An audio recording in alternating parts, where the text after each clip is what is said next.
جناب ہر شخص کی اپنی کہانی ہوتی ہے، کوئی ایسا کیوں ہے؟ اس کی بھی کچھ نہ کچھ وجہ ہوتی ہے۔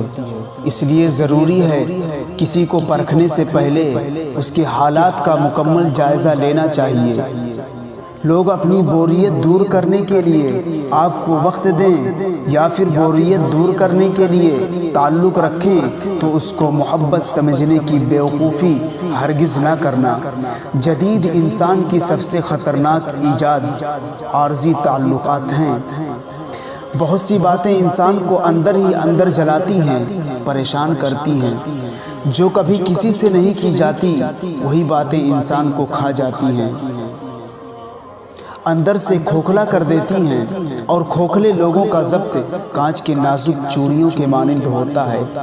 کھنکتا ہے تو آنکھ نم کر دیتا ہے، اور جب ٹوٹتا ہے تو بہت کچھ ختم کر دیتا ہے۔ مانو یا نہ مانو، یہ بات سچ ہے، لوگ فقط خود کے سگے ہوتے ہیں۔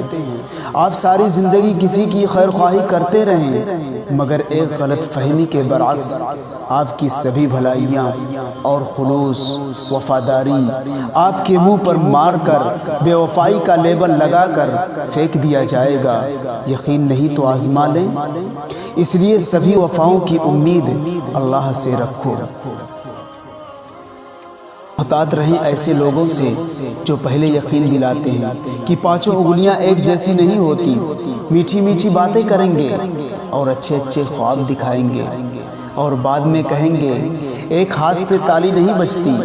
جس سے محبت ہو جائے اسے دو چار لوگوں میں بیٹھ کر ڈسکس نہیں کیا جاتا، اس کی تصویر نہیں دکھائی جاتی۔ بھلا جس کی آپ عزت نہیں کر سکتے اس سے محبت کیا خاک کریں گے؟ اصل محبت تو یہی ہے کہ جیسی بھی تلخی ہو جائے، کتنی ہی شدت کی ناراضگی ہو جائے، مگر اپنے دل کو میلا نہ کیا جائے اور انا کی دیوار تعمیر نہ کی جائے۔ اگر آپ کو بات کرنے کے بعد شرمندگی کا ڈر ہو تو خاموش رہیں۔